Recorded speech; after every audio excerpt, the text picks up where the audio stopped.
Good morning, students. Welcome back. I hope you all are fine at home. Stay at home, stay safe. In last lecture, we have done distance and displacement in chapter motion of class 9th. Now we are going to do the same topic, that is distance and displacement, in a detailed manner, and we are going to understand it in a better way. See, what is distance? Distance, I have told you, is the total path traveled by an object. Total path traveled by an object. Total path क्या है?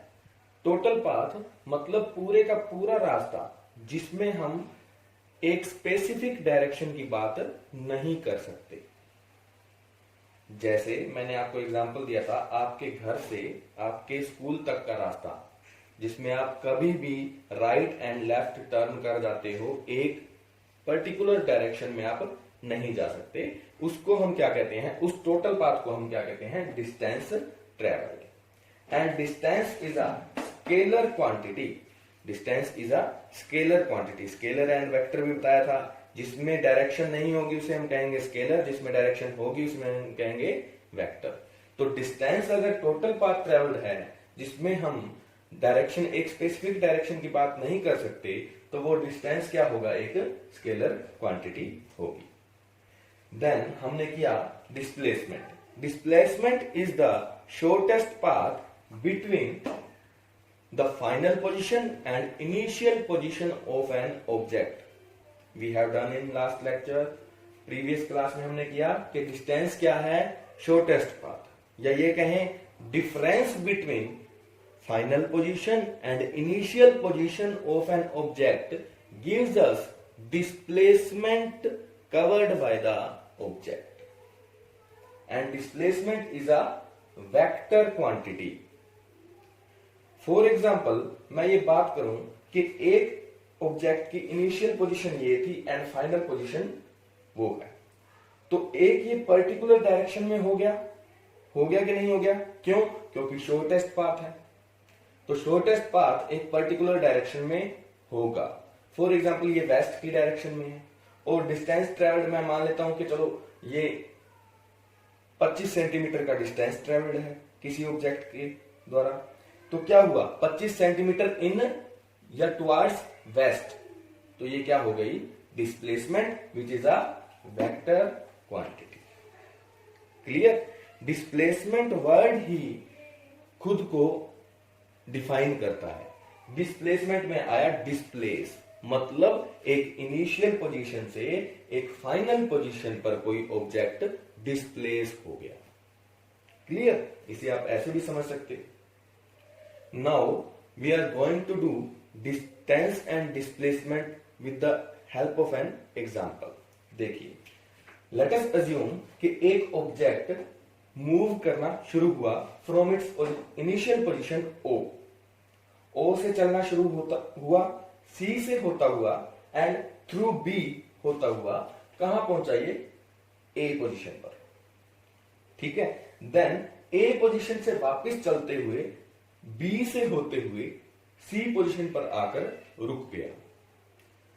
Now C, initial position of the object is O and final position of the object is C. और इस पूरे path में ओ से लेकर सी तक distance cover कितना किया? अगर मैं पूछूं तो आप निकाल पाओगे? वीडियो पॉज कीजिए और कैलकुलेट कीजिए। देखिए डिस्टेंस कितना होगा। हमने बात की डिस्टेंस क्या है? Total path. तो ओ से चलते हुए ए तक कितने मीटर उसने ट्रैवल किए? 50 मीटर। ओ से 50 मीटर। एंड देन वो ए से वापस आया, कहां पहुंचा? सी पर। फाइनल डेस्टिनेशन क्या है उसकी? सी। तो जब वो वापस आया तब भी तो उसने कुछ मीटर ट्रैवल किए, that is A C. Distance क्या होगा? ओ ए, ओ से ए प्लस ए सी, ए से सी। ओ से ए जाने में कितने मीटर्स? 50 मीटर्स। एंड ए से सी तक आने में कितने मीटर्स? 35 मीटर्स।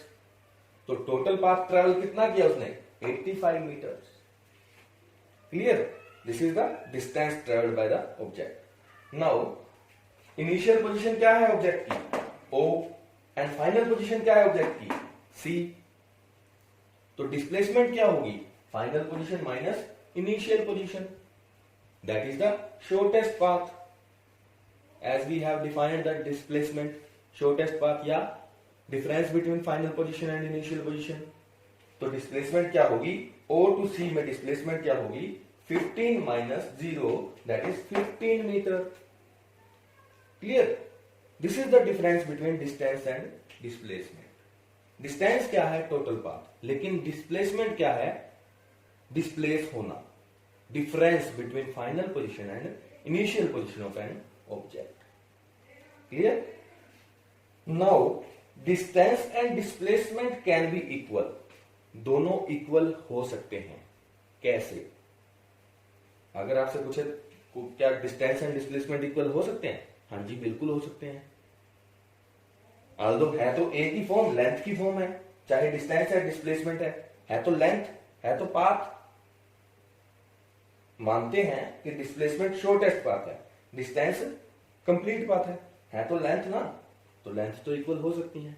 कैसे हो सकती है? इसी एग्जांपल से समझते हैं हम इसे. फॉर एग्जांपल, एक ऑब्जेक्ट O से ट्रेवल करना शुरू हुआ, A पे जाकर रुक गया. अब टोटल पाथ कवर्ड कितना है? 0 to 50. O से चलना शुरू हुआ, A तक चला, कितना पाथ ट्रेवल किया? 50 मीटर्स. अब मैं इसी केस में पूछूं कि उसकी डिस्प्लेसमेंट क्या थी? इजी है बिल्कुल. इनिशियल पोजीशन क्या है? O. फाइनल पोजीशन क्या है? A. That is 50 minus 0, 50 meter. Distance भी 50 मीटर, डिस्प्लेसमेंट भी 50 मीटर. देखिए, distance O to A 50 meter, displacement O to A 50 meter. तो दोनों इक्वल हो गए कि नहीं हो गए? That is why we can say distance and displacement can be equal. ठीक है? Now the other thing, displacement may be zero. Third case क्या है? डिस्प्लेसमेंट जीरो भी हो सकती है. While distance is not zero in a particular case. एक particular case में डिस्प्लेसमेंट जीरो भी हो सकती है, लेकिन डिस्टेंस जीरो नहीं होगा. फिर से इसी एग्जाम्पल पर चलते हैं और समझते हैं. फॉर एग्जाम्पल, कोई ऑब्जेक्ट O से चलना शुरू हुआ, C एंड B के थ्रू होते हुए A पर पहुंचा, एंड देन वो रिटर्न बैक हुआ. A से मूव करना शुरू किया, B एंड C से होते हुए O पे वापिस आकर रुक गया. है ना? फॉर एग्जाम्पल, इसको आप खुद पर ही इंप्लीमेंट कीजिए. आप अपने घर से चलना शुरू हुए, स्कूल पहुंचे, स्कूल से वापिस घर चले गए. ठीक है? तो हमने माना कि O से आप चलना शुरू हुए, A पर आपका स्कूल है, स्कूल पहुंचे, A से वापस आप घर पहुंच गए. तो डिस्टेंस कवर कितना किया? 50 मीटर्स जाते हुए, 50 मीटर्स आते हुए, 100 मीटर. लेकिन आपकी इनिशियल पोजीशन क्या थी? O. एंड जब आप स्कूल से घर आ जाओगे तब फाइनल पोजीशन क्या होगी? वो भी क्या होगी? O. अब डेफिनेशन के अकॉर्डिंग डिस्प्लेसमेंट क्या है? Difference between final position and initial position. तो फाइनल पोजीशन क्या है? O. इनिशियल पोजीशन भी क्या है? O. जिसपे वैल्यू कितनी है? 0. तो 0 माइनस 0 क्या हुआ? 0. लेकिन डिस्टेंस क्या था? जाते हुए 50 मीटर और आते हुए 50 मीटर. 50 plus 50 100 meter. लेकिन डिस्प्लेसमेंट क्या है? 0. क्यों? क्योंकि इनिशियल एंड फाइनल पोजीशन एक ही पॉइंट पर कोइंसाइड कर गई, एक ही पॉइंट पर लोकेटेड है, दैट इज O. तो ऐसे केस में जहां पर इनिशियल एंड फाइनल पोजीशन किसी ऑब्जेक्ट की कोइंसाइड कर जाए, उसे हम क्या कहेंगे? वहां डिस्प्लेसमेंट क्या हो जाएगी? 0. और डिस्टेंस 0 नहीं होगा. क्लियर? ओके, आज की क्लास में इतना ही. डिस्प्लेसमेंट की वेक्टर रिप्रेजेंटेशन आपको नेक्स्ट क्लास में करवाएंगे. Thank you class.